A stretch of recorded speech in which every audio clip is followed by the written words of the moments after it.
Alors comme ça, tu n'avais pas précommandé du mob Big Apple? Bon, j'espère que tu seras plus perspicace avec Wise Guys. Ouais, j'aime mieux ça.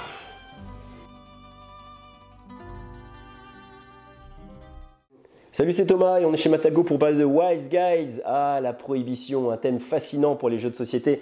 Eh bien, Phil Yates s'y est attelé avec Gale Force 9 et nous, on est heureux de le localiser avec Matago. C'est un jeu donc de prohibition. Vous allez vous mettre à la tête d'un gang. Ça se joue de 3 à 4 joueurs. Pour des parties, là, attention, c'est bien une demi-heure par joueur. Donc, vous faites ça en fonction du nombre de joueurs que vous êtes. Eh bien, vous allez vous retrouver à la tête d'un gang. Vous allez manipuler, bluffer, menacer, faire du trafic d'armes, faire du trafic d'alcool pour prendre possession de lieux tous différents. Vous allez voir, l'ambiance est très bien retranscrite. Je vous explique ça tout de suite. Et avec Wise Guys, vous voici plongé en plein cœur de la prohibition à la tête d'un gang mafieux qui va essayer de faire le plus possible de trafic pour s'enrichir et gagner le plus de dollars. Le jeu est asymétrique à son départ puisque chaque joueur va choisir un gang. En fait, chaque joueur va choisir un gang qui va lui apporter des avantages particuliers, un ordre de gang particulier, un certain nombre d'hommes de confiance, de bras droits ou de sbires, lui donnant donc un certain nombre d'ordres. Ça va se choisir dans un sens déterminé aléatoirement, mais celui qui va choisir en dernier pour compenser, eh bien, il sera le parrain. Et là, le parrain, ça c'est quand même bien, même s'il aura un peu subi son gang, il aura pas mal d'avantages dans la partie, mais il pourra être destitué si les autres l'attaquent. C'est un jeu assez fourbe avec négociation, trahison, attaque, prise de contrôle et puis gestion un petit peu de petites ressources et échange comme ça sous un fond de pose d'ouvriers. Donc le plateau il est constitué de ces différents lieux. Il y a toujours 5 lieux de départ, l'hôpital, la mairie, l'armurerie, l'infirmerie, la distillerie, qui vont permettre différentes actions, des trocs. À l'armurerie, je vois que je peux échanger des sous contre de l'argent, c'est logique, des sous contre de l'argent, des sous contre des flingues, évidemment, c'est logique. Vous allez voir que les flingues, vous en aurez besoin quand vous voudrez prendre possession de lieux. Mais il y a 6 lieux ici qui sont face cachée et qui sont révélés au fur et à mesure des manches. Et il faut savoir qu'il y a 19 lieux dans le jeu, ce qui veut dire que chaque partie sera différente en fonction des lieux qui vont sortir. Et ça va amener plein de stratégies différentes. Donc ça, c'est pour la richesse du jeu. Elle est bien là, avec toute cette pile de lieux supplémentaires pour varier vos parties. Maintenant, on va en révéler un certain nombre. Donc là, hop, on va voir, on va faire ça comme ça, le fumoir Aufturn. Il amène plusieurs choses, ces lieux. Comment en prendre possession? Soit par le combat, soit par la négociation.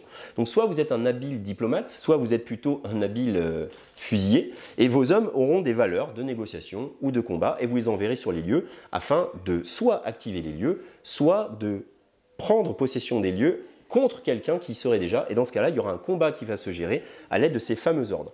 Le tour de jeu, il est assez simple, même s'il y a beaucoup de phases, mais tout est indiqué ici, et c'est indiqué dans le paravent de chaque joueur.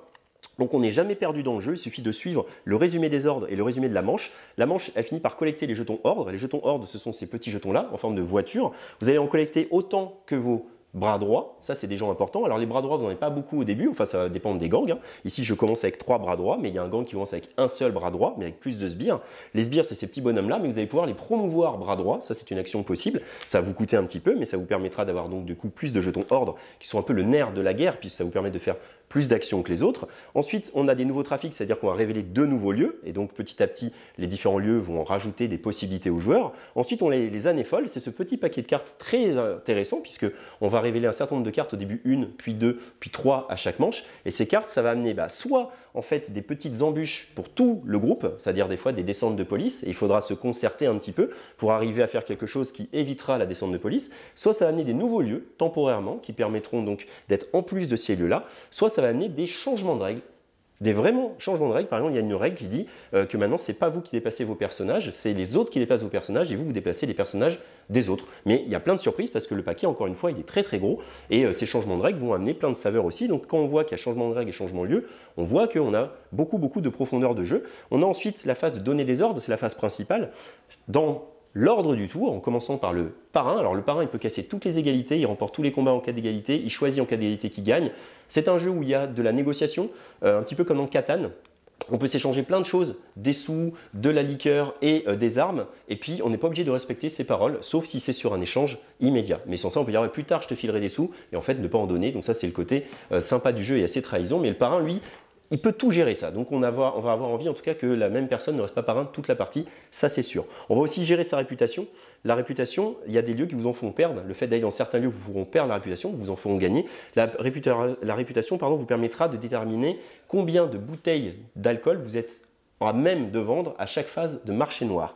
Ça, c'est les ordres donc, qui vont le déterminer. On va dépenser un ordre, soit pour déplacer un personnage dans un lieu, soit pour déplacer un personnage d'un lieu à un autre, soit pour aller attaquer un lieu, et dans ce cas-là, avec d'autres ordres, dépenser d'autres ordres pour faire venir des sbires, pour avoir plus de pouvoir, soit de combat, soit de négociation. Soit on va pouvoir recruter un sbire, soit on va pouvoir promouvoir un sbire en homme de confiance, soit on va pouvoir attendre, par exemple, on dépense un ordre, mais on attend de voir ce qui se passe sur le plateau parce qu'on a envie d'attendre de voir ce que les autres vont faire.